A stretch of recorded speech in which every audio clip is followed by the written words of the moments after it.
Steve, I was wondering, I'll sort of start out the questions here. One of the things that happened in the debate on science standards in Texas, Don McElroy infamously said, Don McElroy at the time was the chair of the State Board of Education. And we had seen Nobel laureates essentially begging the State Board of Education not to dumb down the curriculum when it came to discussing evolution. One after another, we had scientists testify before the board that evolution was sound, established, mainstream science. And then Don McElroy swept all of that away toward the end of the debate with his infamous quote, well, you know what, somebody's got to stand up to the experts. Well, to what extent has the NCSE seen this kind of anti-expertise theme in battles over evolution, not just in Texas, but across the country?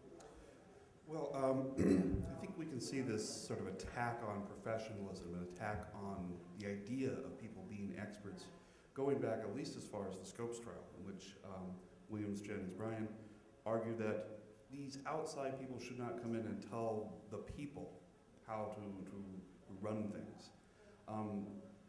This idea that experts are somehow suspect, really I think there's a long history going back early into the 20th century.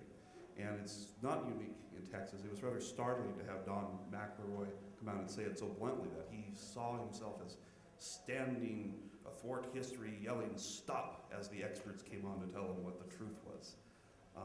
It was good that he did admit that, because in a way that negates the whole parade of actual scientific experts who testified before the Texas State Board of Education. One after another, people came up, and including, as you mentioned, we had letters from a Nobel laureate addressing this issue. One after another, these actual researchers came up and said, no, please, don't introduce these bad standards. These are not the state of the science. These are not the way, an accurate representation of evolution. And Don McElroy and his fellows just completely ignored that.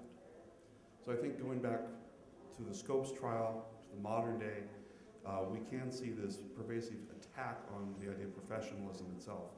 And Thomas Frank, the author of What's Wrong with Kansas, or What's the Matter with Kansas, made this point, I think, really eloquently. He's saying across many fields, the attack on journalism, saying is too liberal.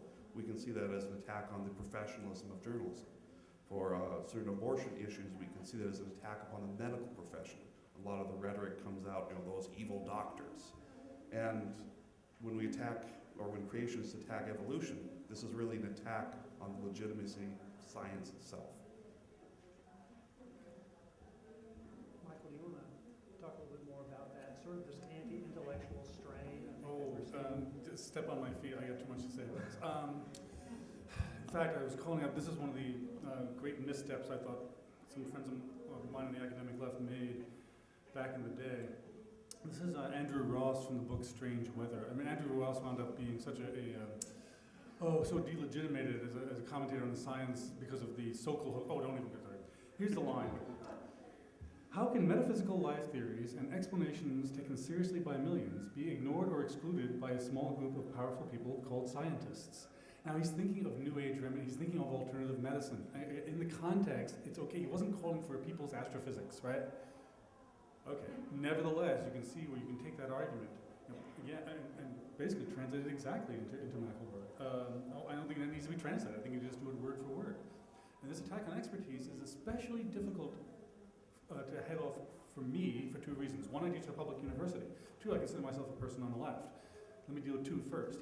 We are especially susceptible to charges of elitism. We can't simply say, STFU, we know what we're talking about science, go home until you've read things. The temptation is amazing, I feel it all the time, but it's not a politically viable strategy. The first thing is, of course, in some sense, public education, both at K-12 and a higher education level, should be answerable to the public.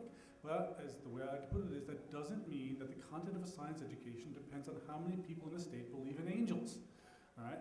You don't replace astronomy with astrology just because more people read their horoscopes. And you have to say, yes, we're accessible to the public. We'll try to make knowledges available to the public. That's one of the reasons we're engaged in educational and pedagogical enterprise in the first place.